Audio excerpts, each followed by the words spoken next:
जय माता दी सभी को। स्वागत है आपका मेरे यूट्यूब चैनल दीवानी पाथरीवाली की लाडो ममता दीवानी गुरु माँ की। गुरु पापा गुरु माँ के चरणों में प्रणाम। आज हम बात करते हैं कि पितरों को मनाने के लिए क्या करें और हम कैसे समझें कि पितर हमसे नाराज़ हैं। उनको मनाने के लिए हम क्या कर सकते हैं अपने घर में, छोटे से छोटे कार्य जिससे हमें पितरों की कृपा मिल सके। पितरों की कृपा पाने से हमारे जीवन में क्या क्या बदलाव आते हैं और हमें किन किन परेशानियों का सामना करना पड़ता है, आज हम इसी चीज़ के ऊपर चर्चा करते हैं। देखिए, आप चाहे जिस मर्जी देवी देवता की पूजा कर लीजिए, कितने भी बड़े देवता की आप पूजा करें, लेकिन जब तक आप अपने पितरों को शांत नहीं करेंगे, जब तक आपको अपने पितरों की कृपा नहीं मिलेगी, आपका कोई कार्य भी सफल नहीं होगा। हाँ, कुछ बच्चों के कार्य सफल हो जाते हैं जिनमें पहले उनके बड़े बुजुर्गों ने उनके पितरों को मनाया हुआ होता है, लेकिन जो बच्चे अभी शुरू में ही सेवा साधना पूजा करने लगे हैं, पहले घर में किसी ने पूजा सेवा नहीं की और कोई भाई या कोई बहन बेटी घर में अब शुरू से पूजा करने लगी है किसी माता रानी की, किसी देवी देवता की, और उसके साथ अचानक से जीवन में इतने बदलाव होने शुरू हो गए हैं कि कभी उसे बहुत ज़्यादा क्रोध आता है, घर वाले भी उसको न जाने क्या क्या बोलते हैं। अगर वो थोड़ी बहुत भक्ति करती भी है अपनी किसी माता रानी की या किसी देवी देवता की, तो इसमें उसका तो कोई दोष नहीं है ना, उसमें कोई दोष नहीं है। तो एक भक्ति करिए सच्चे मन से।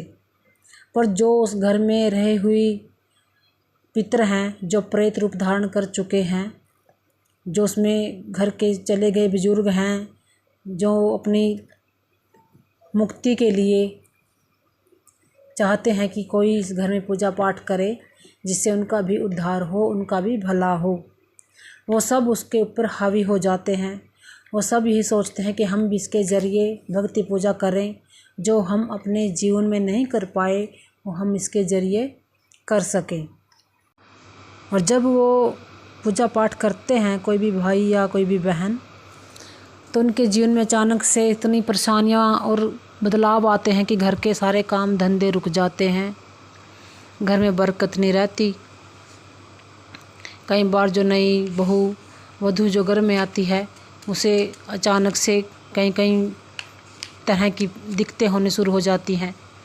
कभी कुछ दिखाई देता है, कभी कुछ दिखाई देता है। कई बार संतान ना होने का कारण भी यही सब कुछ होता है कि जिसके पितर अशांत होते हैं या प्रेत योनि में होते हैं और आपको उनकी सेवा करनी पड़ती है, उनको पितृ रूप में लाने के लिए।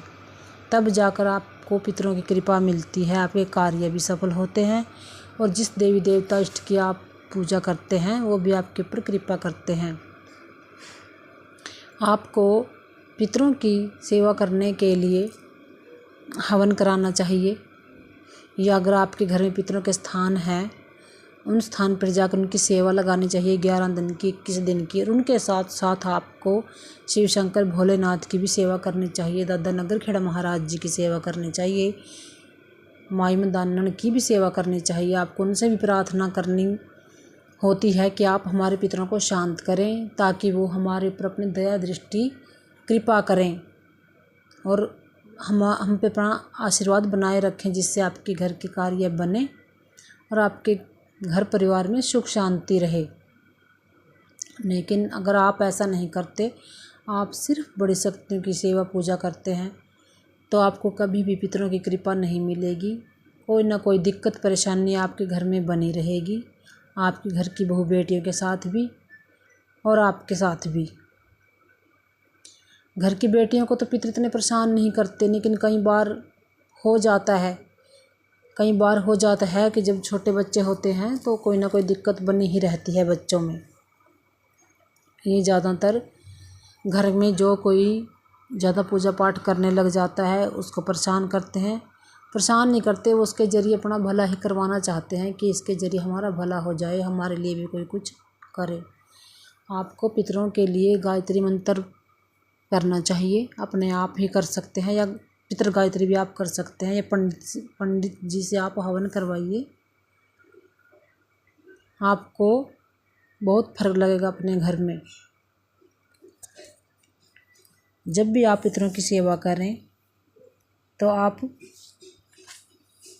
अगर आपके घर में स्थान नहीं बने हुए हैं, आपको किसी ने बताया नहीं है और फिर भी आपको परेशानी है, तो आप किसी भगत के पास जाएं, किसी पंडित से पूछें।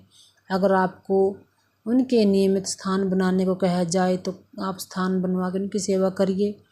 और अगर आपके घर में पहले से स्थान हैं और आपने कभी पूजा पाठ नहीं की तो आप उनकी सेवा पूजा करें, ताकि उनकी कृपा आपको मिले।